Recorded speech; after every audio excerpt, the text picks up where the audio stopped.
Hey, welcome. So you've definitely seen this phrase everywhere, right? In the news, in scientific papers, maybe even at work. The results were statistically significant. It gets treated like this big stamp of approval, like it means something is 100% true. But what if that phrase is actually one of the most misunderstood and maybe even misused ideas in all of science? All right, let's get into it.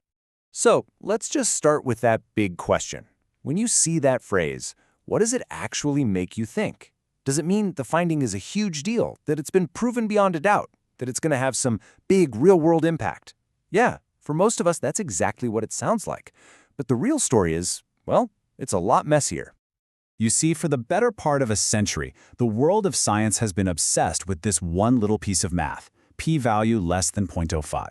Think of it like a bouncer at a club. It's been the magic number, this bright, shining line that decides if a new drug gets the green light, if a company rolls out a new strategy, or if a scientific study even sees the light of day. You pass this test, you're significant. You fail, and your work often just disappears. But here's the problem. That simple threshold has become a kind of tyrant. The constant pressure to just get below that one arbitrary number has actually started to warp how science gets done and how we all end up seeing the results. And this whole idea that one single number holds all that power, that's the real problem we need to unpack. Okay, so this is the absolute key to understanding everything. Statistical significance and real-world significance are not the same thing at all, not even close. Statistical significance is basically just a check for randomness. It asks, hey, is the pattern you see in your data just a weird fluke or is there probably something real going on? That's it. Real-world significance asks a totally different question. Okay, but is the effect big enough to actually matter? So what? And confusing those two, well, that's where all the trouble starts. And believe me, this isn't some small, nerdy debate for academics. One review of a top-tier economics journal found that over 70%, 70 of the articles published made this exact mistake. They confused a statistically significant result with one that was actually important in the real world. So, yeah, even the experts get this wrong. A lot. And this pressure to hit that magic number, it leads to some really bad scientific habits. There's something called p-hacking, which is basically where researchers just keep analyzing their data over and over in different ways until they finally torture a significant result out of it. And maybe even worse is the file drawer effect. That's when studies that don't find a significant result just get shoved in a drawer, never to be seen again. This creates a totally biased picture of reality because we only ever hear about the so-called successes. You know, what's wild is that this isn't some new revelation. The very people who invent and teach these statistical tools have been waving red flags for years. Just look at this quote from the head of the American Statistical Association. He's basically saying a p-value was never, ever meant to be a replacement for actual thinking and scientific judgment. And all of this brings us to a real turning point in the story. After decades of these warnings kind of being ignored, the world's biggest community of statisticians decided, okay, enough is enough. It was time to sound the alarm officially and very, very loudly. And just so we're clear who we're talking about, this is the American Statistical Association, the ASA. These are the experts. They are pretty much the global authority on this stuff. So when they speak with one voice, it's a very big deal. You can actually see things heating up on this timeline. In 2016, the ASA fired a warning shot, this formal statement saying, hey everyone, be careful how you're using these p-values. But that didn't really move the needle enough. So in 2019, they came back with something way more radical, a direct call to just abandon the whole idea of statistical significance completely. And they did not hold back. Their official publication, with input from dozens of the world's best statisticians, dropped this bombshell. It is time to stop using the term statistically significant entirely. No more little asterisks in the charts, no more simple yes/no answers. They basically declared the old way of doing things was over.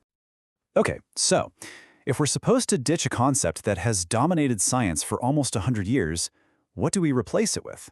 Well, in that same 2019 publication, the ASA helped outline a whole new philosophy. I've kind of boiled down their main principles into a little acronym to make it easier to remember. ATOM. The A in ATOM stands for accept uncertainty. Look, real-world data is messy. It's noisy. Statistical tools don't make that uncertainty disappear. Their job is to help us measure it. So instead of chasing this false sense of certainty with a simple yes or no, we need to get comfortable with the gray areas. Next up, T is for be thoughtful. And yeah, this basically means we have to use our brains. It means we need to think about the context. Is the effect big enough to care about? Was the study well designed? How does this new piece of evidence fit with what we already know? It's about bringing back real scientific reasoning instead of just following a robotic rule. The O is for be open. This one is the direct cure for that file drawer problem we talked about. It means being totally transparent about everything you did in a study and reporting all the results, not just the exciting ones. Because if we only share the good news, we're not getting a true picture of the evidence. And finally, M is for be modest. No single study, no matter how cool it sounds, is ever the final answer. Ever. A so-called groundbreaking study is really just that. It's breaking new ground. It's just the first step. Real, solid knowledge is built slowly, piece by repeating and combining lots of studies. So we have to be humble about what any one study can really tell us. So there you have it. It's a whole new mindset. Accept uncertainty, be thoughtful, be open, and be modest. Aton. It's a huge shift from looking for simple black and white answers to really embracing a more honest and nuanced way of understanding our world. So what would this world actually look like? What really happens if we move on from the tyranny of p less than 0.05? Well, the future that the statisticians are describing, it's actually pretty exciting. In this world, we'd have way fewer splashy headlines about tiny, meaningless effects being sold as massive breakthroughs. We would actually start to uncover important findings that were buried in those file drawers just because they didn't hit some magic number. And maybe most important of all, research would be judged on how good the science actually is, the quality of the questions and the methods, not just on whether it passed an arbitrary test. And I want to be super clear about this. This is not a call for science to be less rigorous. It's a call for it to be more rigorous, more thoughtful. It's about ditching the illusion of certainty and instead, as the authors of that 2019 report so perfectly put it, learning to embrace glorious uncertainty. So, I'll leave you with this thought. The next time you read a news story about some groundbreaking study or see a business report full of data, don't just ask if the result was statistically significant. Ask better questions. Ask if the effect is actually big enough to matter. Ask about the uncertainty around the finding. Ask if the conclusion feels thoughtful, open, and modest. Now, what questions will you ask?